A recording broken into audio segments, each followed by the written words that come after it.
Baik, Assalamualaikum warahmatullahi wabarakatuh. Perkenalkan nama saya Askamotoya Triapsari dengan NIM belakang 130 dari Ilmu Kelautan C. Di sini saya akan mengerjakan tugas pengganti inhal dari modul metagenomic. Selanjutnya, pertama kita membuka web Nginify di Chrome ataupun di Microsoft Edge. Lalu terbuka seperti ini. Selanjutnya, kita scroll ke bawah. Lalu muncul bagian or by selected BMS, itu kita klik yang marine. Mohon maaf sebelumnya kalau ini agak lama karena jaringannya agak kurang bagus. Selanjutnya kita ke filter, kita ketik wajar.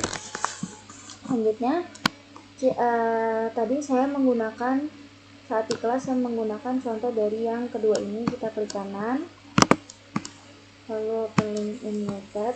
Selanjutnya kita scroll lagi ke bawah, lalu klik yang analysis session. Selanjutnya kita langsung ke taxonomic analysis, lalu klik yang pipe.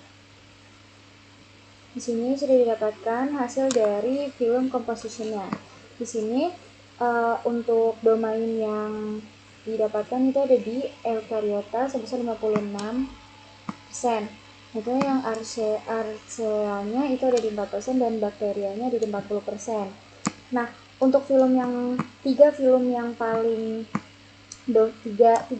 dominan itu ada di Proteobacteria sebesar 18,53%, ada Anosine Bacteria itu sebesar 8,84%, dan Euryarchaeota itu ada di 3,58%. Dan Proteobacteria dan Anosine Bacteria ini domainnya ada di bakteria. Dan di sini yang unassigned itu ada di 45,68%, adrusnya ada di 11,16%, arthropodanya ada di 1,47%, Bacteriodetesnya ada di 1,68%, Planktomycetesnya 1,89%, Verrucomicrobia ada di 2,11%, Chlorophytanya di 2,53%, Actinobacteriumnya ada di 2,53%, Eurasiatanya di 3,58%, dan unassigned bakterianya ada di 8,84%, dan yang terakhir ada di Proteobacteria 18,53%. Selanjutnya kita ke functional analysis, kita klik yang go terms. Selanjutnya akan didapatkan 3 hasil dari anotasi mikroorganisme yang diuji. Ada biological process, molecular function, dan cellular component.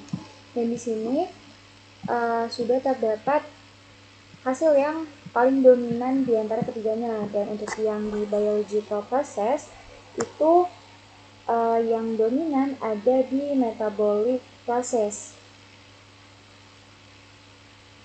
Yang dimana metabolic process ini dalam metagenomic itu merupakan aktivitas metabolisme gabungan mikroba dalam suatu lingkungan yang dianalisis dari data genetik untuk memahami peran dan fungsinya dalam ekosistem. Dan untuk yang di molecular function itu dia didominasi oleh nucleotide binding atau kalau misalnya di dalam metagenomic ini dia itu menunjukkan adanya gen atau protein mikroba yang memiliki peran dalam pembentukan nukleotida.